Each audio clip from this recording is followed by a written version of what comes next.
It all started with a message, a 5-minute segment, a single moment that was never meant to go viral.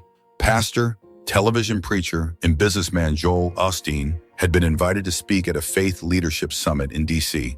One of those glossy, high-profile events packed with ministry leaders, faith-based media executives, and philanthropists pretending not to check their phones during the sermons. The theme, speaking faith in a skeptical age. Most guests played it safe, carefully crafted remarks, polished spiritual platitudes. But Joel, he had other plans. He walked up to the mic in a perfectly tailored suit, straightened his notes, and paused just long enough to look the cameras dead on. Unapologetic faith isn't just for the popular or the powerful. It's for the person in the back of the congregation who's too scared to speak their truth because someone told them their beliefs are archaic. No one moved. He kept going.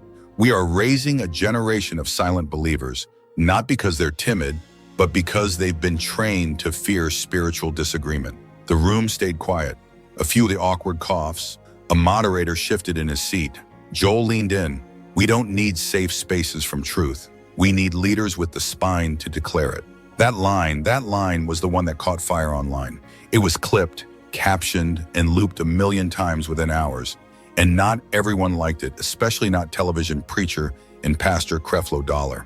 Within a day, whispers began to swirl among prominent ministry circles. An anonymous aide leaked an email chain showing senior ministry staffers discussing platforming consequences for what they called unscriptural provocation. Joel Osteen's name was on that thread.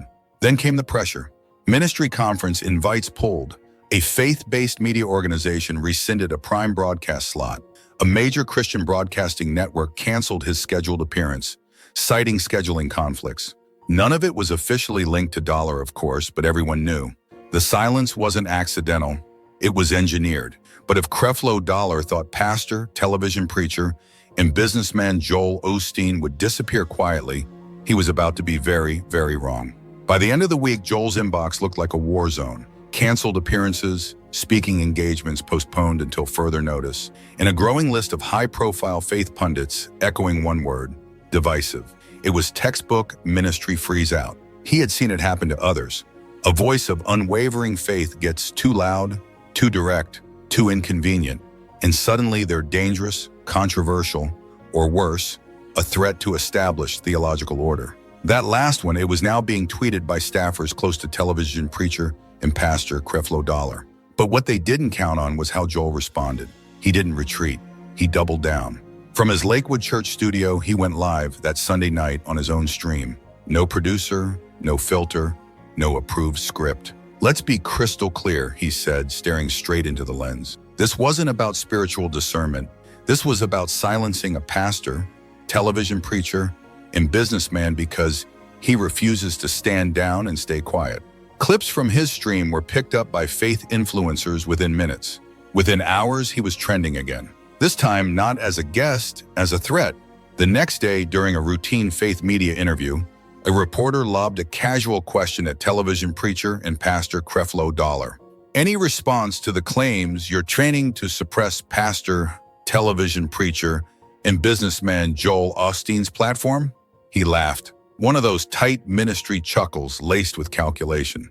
I'm not familiar with every individual speaker on the circuit, he said. Big mistake. That line turned into a rallying cry. Within the hour, Joel's supporters had clipped the footage and plastered it across every platform with the caption, "You will hear this message." That night, Osteen Unfiltered was the top trending topic on X. What began as a quiet purge was now a full-blown backlash. And Joel wasn't letting go. He didn't just want his voice back. He wanted the microphone for his message. Pastor, television preacher, and businessman Joel Osteen wasn't just fighting back. He was planning his counterstrike. His team, mostly young and scrappy ministry staffers who knew how to weaponize a message, had already booked him on 3 independent faith broadcasts by Monday. But Joel wanted more than airtime. He wanted impact. If Dollar wants to pretend he doesn't know my message, he told his media strategist, then let's make sure he hears it on every network, every podcast, every panel for the next 7 days. By Tuesday, he had an invitation to speak at a live faith forum in Atlanta, the heart of Creflo Dollar's primary ministry territory. It was hosted by a burgeoning faith media platform that didn't flinch at controversy. The subject, when spiritual expression becomes a target, Perfect. What Dollar had orchestrated as a quiet professional suffocation was rapidly evolving into Joel's national moment. He wasn't just surviving the attempt to silence his message, he was thriving in it, and that terrified the old guard. The night of the Faith Forum, protesters gathered outside the venue. Some held signs accusing Joel of stoking division and undermining spiritual unity.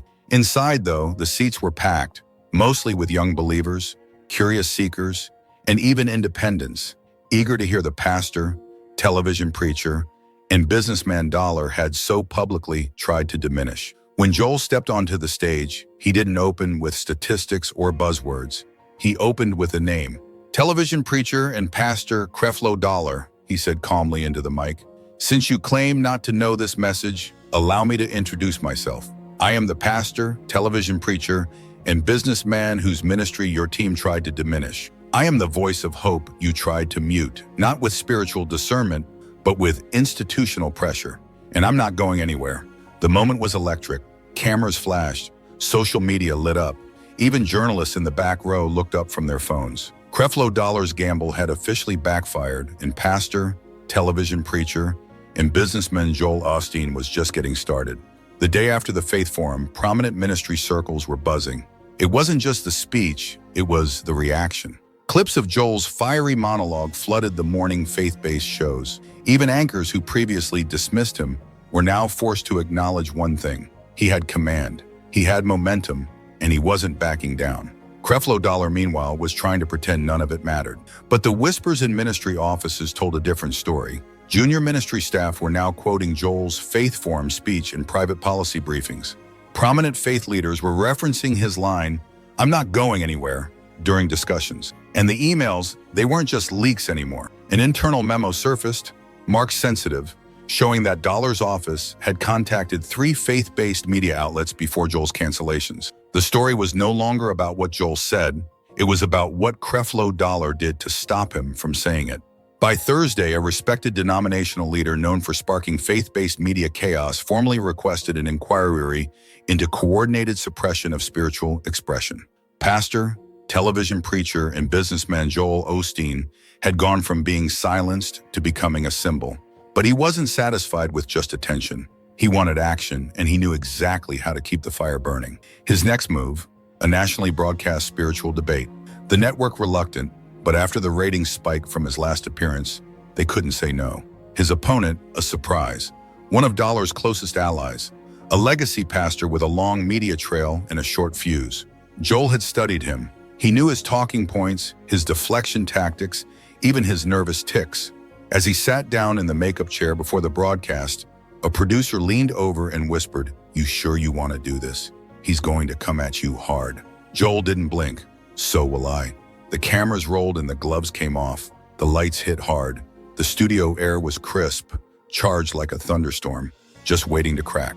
Across the stage from pastor, television preacher, and businessman Joel Osteen sat Pastor Thomas Redding, a longtime voice in the ministry, close ally to television preacher and pastor Creflo Dollar, and no stranger to televised battles. The host barely got past introductions before it began. Redding, "Mr. Osteen, with all due respect, what you're calling censorship is just consequence. Words have impact." Joel smiled. Not a polite smile, but the kind that says, "I've been waiting for this." Joel, consequences like coordinated emails, last-minute cancellations, and backroom calls to networks. That's not accountability. That's orchestration. The crowd stirred. Redding adjusted his tie. "You're playing the victim card, Mr. Osteen." Joel, "No one's afraid of your message." "Then why?" he shot back. "Is everyone working so hard to silence it?" It landed like a gut punch. The moderator blinked, momentarily speechless. Redding reached for the stack of notes in front of him, a move Joel had already anticipated. He leaned forward. "Let me save you time. I know what's in those talking points, the ministry reports, the theological op-eds, the carefully worded rebuttals. I've read them all, but none of them change what happened. Your side tried to diminish my ministry, and now you're uncomfortable that it didn't work." There was no coming back from that line. Clips hit the internet before the segment even ended. One tweet racked up 3 million views in an hour. Headlines flooded social media. "Osteen shreds Dollar ally in live debate. Joel strikes back and wins." Inside the studio, Redding knew he'd lost control. He tried to pivot to safer ground, spiritual unity, denominational cooperation, whatever he could grab, but it was too late. The momentum was his. After the segment ended, Joel stood from his seat, calm and composed. The producer approached him with wide eyes. "You just transformed the discourse," she nodded. "I didn't come here to play nice. I came here for the truth to be heard." And it had been, by millions. But pastor, television preacher, and businessman Joel Osteen wasn't done yet. His next appearance would make the last one look tame. And this time, television preacher and pastor Creflo Dollar wouldn't just feel the pressure, he'd have to answer for it. The fallout from the debate wasn't just digital, it was spiritual. That night, pastor, television preacher, and businessman Joel Osteen's phone exploded. Not with attacks, but with support. Ministry leaders, faith media figures, even a few on-the-fence moderates who had kept their distance were now texting him, "You won." By sunrise, his team had uploaded the full debate to every platform. The title, "They Tried to Silence This Message. Now They're the Ones Running." Within 24 hours, it hit 10 million views. Television preacher and pastor Creflo Dollar's ministry press team, meanwhile, scrambled to control the narrative. They issued a dull statement about ensuring responsible discourse and avoiding unscriptural rhetoric. It backfired. "Unscriptural," Joel responded on his live stream that night. "You call truth unscriptural when you can't control it." Then came his boldest move yet. He announced he would hold a public discussion, streamed live, titled "Freedom of Spiritual Expression in the Age of Ministry Gatekeeping." And he issued a direct challenge. "Television preacher and pastor Creflo Dollar, you've called for discussions on everything from prosperity doctrine to worship styles. How about showing up for one about the freedom of spiritual expression?" It was the clip that broke the internet. Major networks couldn't ignore it anymore. Suddenly, anchors who had once brushed him off were asking, could pastor, television preacher, and businessman Joel Osteen be the next serious national voice for faith? Dollar silent, but his silence was louder than words. The next day, a protest staged outside Joel's event backfired when a heckler's mic caught him admitting, "They're afraid he's going to become too influential." That clip went viral too. Joel wasn't just resisting censorship, he was redefining it. This wasn't about media anymore. It wasn't even about Joel. It had become a referendum on the entire ministry establishment. And Dollar was the face of it, and he knew it. Because while Joel was building a movement, he was watching his grip on the narrative unravel. Behind closed doors in prominent ministry circles, the conversation shifted from strategy to damage control. Pastor, television preacher, and businessman Joel Osteen was no longer just a media disruptor. He was now being discussed in spiritual leadership briefings, not because he posed a threat, but because his message was cutting through in a way few expected. Dollar's allies were livid. Their carefully curated messaging was collapsing, and the polls showed it. A majority of believers under 40, even some moderate evangelicals, now said they believed Joel was being unfairly targeted by the ministry elite. And just like that, the narrative flipped. But Dollar wasn't done. He pulled strings fast. Suddenly, Joel's upcoming university guest lecture was flagged as under review due to heightened security concerns. A scheduled interview on faith-based public radio was postponed indefinitely. He received a warning from a denominational committee chair that his recent rhetorical escalations might have ethics implications. It was coordinated and it was desperate. But Joel, he didn't blink. Instead, he dropped something no one expected. A leaked memo from a major ministry PR director directly naming him, outlining how to quietly restrict airtime and apply soft pressure to deplatform. It was dated 2 days after his first viral message. They didn't want a discussion, he said in his emergency press conference. They wanted a spiritual blacklist. And I'm not just fighting it for me, I'm fighting it for every believer who's ever been told to sit down and keep their faith private. The press conference was supposed to last 10 minutes. It went on for nearly an hour. Reporters asked if he was planning to take legal action. Others pressed him on whether he would seek to expand his ministry's reach. He ignored the noise. His only focus was exposure for the truth. "I don't need a formal title from them to be a problem for them," he said with a smile. "I just need the truth, and I've got it." The backlash against Dollar intensified. Commentators who once dismissed Joel now admitted, this is what spiritual leadership under fire looks like.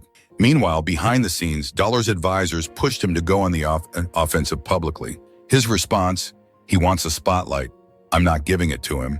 But he already had because the spotlight was no longer his to give. It belonged to Joel now, and he was just warming up. Pastor, television preacher, and businessman Joel Osteen wasn't backing down. In fact, he was just getting started. Days after the viral confrontation with Pastor Thomas Redding and the avalanche of media fallout, Joel made a bold announcement. He would be hosting an open forum in the heart of Atlanta, Georgia. No script, no moderators, no filters, just a live mic, a stage, and every question thrown his way. The venue, a historic spiritual venue once used by revivalists to rally support, the symbolism was intentional. Tickets were gone in under an hour. The crowd outside stretched for blocks. Supporters, critics, reporters, students, influencers, and even a few curious members of prominent ministries. Protesters waved signs calling him divisive. Supporters shouted back with chants of, "Let him speak." Inside, the energy was electric. Joel walked onto the bare stage wearing a calm, focused expression. No flashy intro, no warm-up speaker, just him, a single chair, and the roar of a crowd that knew they were watching something bigger than ministry politics. For over 2 hours, he took questions, real questions from every side of the spiritual spectrum. Liberals challenged his approach. Conservatives cheered, and independents listened. He answered each one directly, without spinning. When asked for proof, he showed it. When asked for motivation, he gave it. When asked why he was risking everything, his answer stopped the room cold. Because spiritual impact is meaningless if it means surrendering your calling. The audience went silent. Then the applause came. One question stood out. A young college student, barely 20, took the mic and asked, "Why do they criticize your ministry so much?" Joel didn't miss a beat. "Because I'm not intimidated by their negativity. Because I'm not beholden to their traditions. Because I remind them of everything they can't control." A pastor, television preacher, and businessman who doesn't need their validation, who doesn't apologize for what he believes, and who can't be swayed. Thunderous cheers erupted. The clip hit social media within minutes and was retweeted by major faith figures across the spectrum. That same night, television preacher and pastor Creflo Dollar's office issued a carefully worded press release affirming his ongoing commitment to unity and respectful dialogue within the body of Christ. It was tone deaf. The internet tore it apart. Joel didn't even need to respond. His words had already done the work. This wasn't just a PR win. This was a shift, a seismic generational shift in how spiritual authority was perceived. He had cracked the establishment's armor, not with money, not with denominational backing, but with truth. He didn't need approval. He had the people. An established ministry was officially on notice. The days that followed were anything but quiet. Faith-based cable networks scrambled to book Joel. Pundits who once rolled their eyes now leaned in. Even networks that had previously blacklisted him were suddenly reevaluating their guest criteria. But Joel wasn't rushing into anything. He had seen this before, how the media loved to build you up only to break you down. So he flipped the script. Instead of doing a cable tour, he announced his own live-streamed address direct to the people. No commercials, no anchors, no interruptions, just him, a camera, and the truth. Over 20 million viewers tuned in within 48 hours. It wasn't a rant, it was a reckoning. "This isn't about me anymore," he began. "It's about the fact that living your faith openly in this country now requires courage when it used to be a given." He laid it all out. The coordinated censorship attempts, the back-channel emails, the universities trying to cancel his talks, and the networks pressured not to air his content. Names, dates, receipts.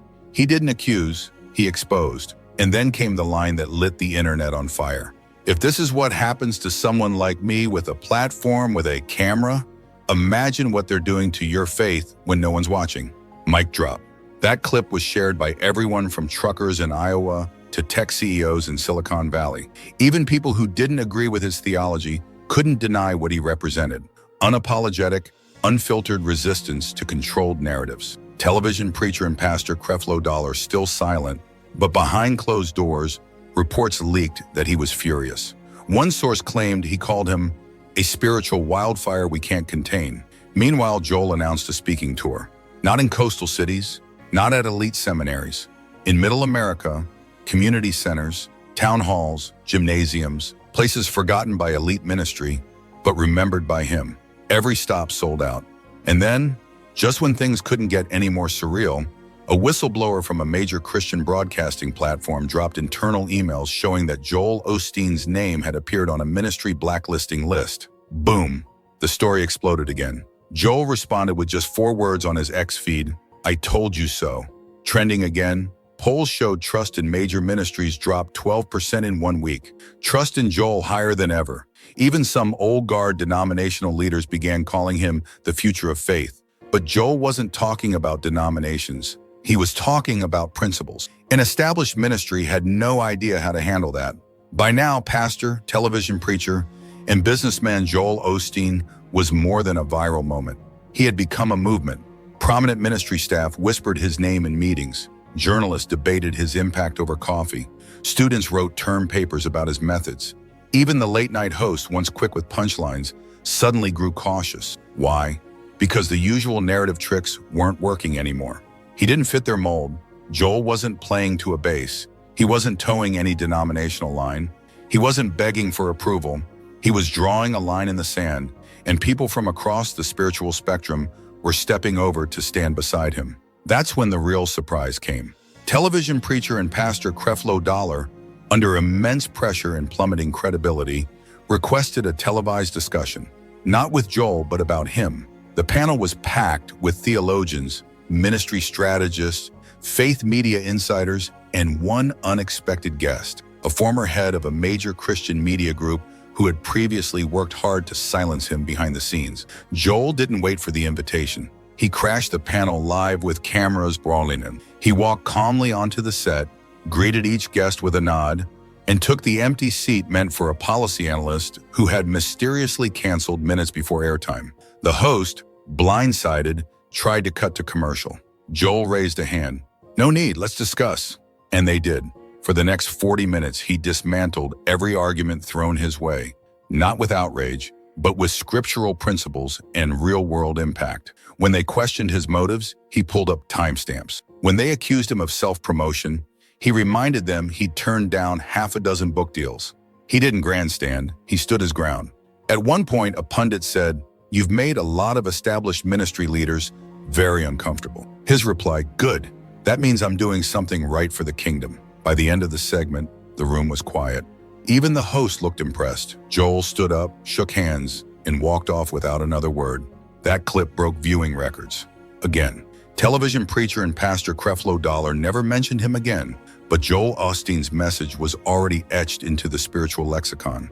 Not as a disruptor, not even as a rebel, but as a force. He returned to his grassroots ministry tour, turning down countless elite ministry invitations. Not out of pride, but out of purpose. He had proven his point.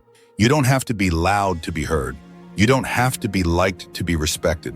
And you don't have to compromise your calling to change the narrative. By the time the next generation of spiritual leaders began to emerge, dozens of young pastors across the country cited one inspiration. Not a denominational head, not a television evangelist. A pastor, television preacher, and businessman who refused to sit down when told he didn't belong. Pastor, television preacher, and businessman Joel Osteen didn't just survive the ministry establishment. He rewrote the playbook. They tried to silence his message. They tried to shame his ministry. They even tried to erase his influence. But pastor, television preacher, and businessman Joel Osteen didn't just stand his ground. He made his message impossible to ignore. In a world full of scripted talking points and carefully managed narratives, he chose raw truth. He chose the people, and the people chose his message back. This wasn't about spiritual tradition or modern expression. It was about courage. And in the halls of spiritual power, courage speaks the loudest. Ve asıl çıkarım şu. Pastor Joel Osteen'i susturmaya çalıştıklarında mesajı sadece hayatta kalmadı. Bir harekete dönüştü. Onu susturmak için koordineli bir çaba olarak başlayan süreç, tüm din kurumu için kamuoyu önünde bir hesaplaşmayla sonuçlandı. Osteen, gerçeğinizi söylemek için onların onayına, ağlarına veya onaylarına ihtiyacınız olmadığını kanıtladı. Bu hikaye sadece bir papazla ilgili değil, kurumsal kontrole karşı filtrelenmemiş cesaretin gücüyle ilgili. Joel'in sansür girişimlerini nasıl ele aldığına dair düşünceleriniz neler? Creflo Dollar'ın stratejisi tamamen ters mi tepti? Yoksa inanç medyasında gücün nasıl işlediğine dair daha derin bir gerçeği mi açığa çıkardı? Aşağıdaki yorumlarda bizimle paylaşın. Ve eğer düzenin gerçeği susturmaya çalıştığı hikayelerin daha derinlemesine incelemelerini istiyorsanız, abone ol butonuna basıp bildirim zilini çalmayı unutmayın. Başkalarının size sunamayacağı analizleri size sunmak için buradayız. İzlediğiniz için teşekkürler.